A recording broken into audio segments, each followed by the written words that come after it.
to homework 5, number 2. So this is a 4-part question, and the first part asks us to draw the non-zero definition region of f of x of y, given that f of x and y is equal to 1 over a times y squared x, and y is greater or equal to 1, and x ranges from 1 over y to y. So first I drew 1 over y, x equals 1 over y and x equals y. So x equals y is just a straight line, and x equals 1 over y is the curved function there. And then the shaded area is what we're looking for, where y is greater than 1, and it's bounded by those two functions. So if I just outline that a little better,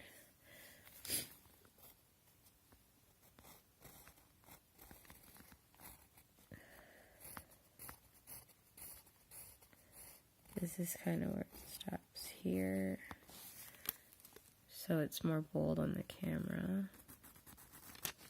And then this is the area we're looking at. So it shouldn't go outside the lines, but I'm not much of an artist. And so that's part 1. And so part 2 asks, find a so that f of x and y is a valid joint density function. And so what that means is that the double integral of f of x of y dx dy should equal 1. So we set up the integral where the function 1 over a y squared x, and then we have the two bounds. The lower bound is where x ranges from 1 over y to y, and where y ranges from 1 to infinity. And so then that equals, we pull the 1 over a y squared out because we're only interested in the x for the dx part. So then we have an integral that ranges from 1 to infinity of ln of x, and then ln x goes from 1 over y to y. So when you plug those in, you end up with a new integral that is -1 over a y squared times ln of y minus ln of 1 over y dy, going from 1 to infinity. And I used an integral calculator to help me out with this, but basically you end up with a is equal to 2.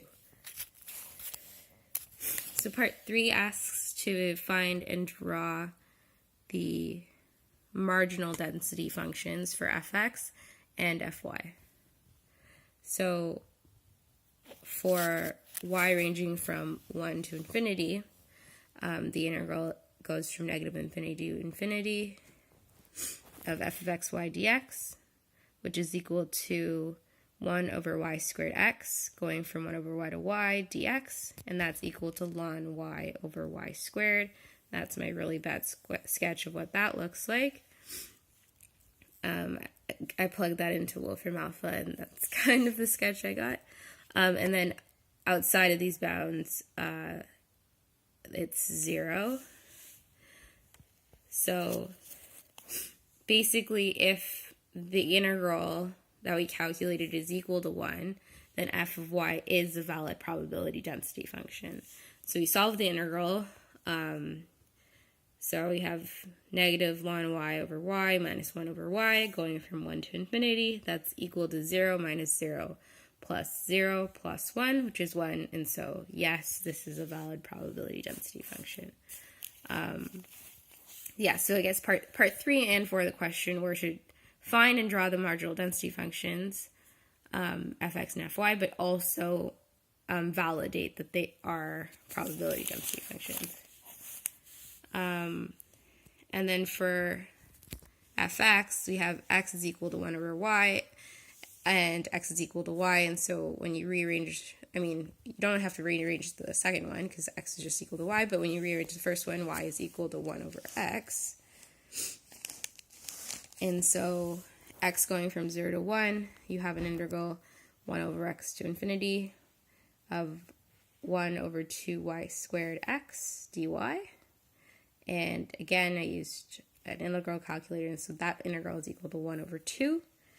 And for your second integral, x goes from 1 to infinity, and then the function is 1 over, so use the same function, 1 over 2y squared x, but this, the bounds change, so you go from infinity to x, and that is equal to 1 over 2x squared. And so to draw this out, you have the y-axis ends at 1 over 2, and then it's kind of just an on the x-axis you have a flat line, or an ideally flat line, horizontal line, going up to 1, and then it curves down, and then there's an asymptote at y equals 0. And that's the answer for number 2.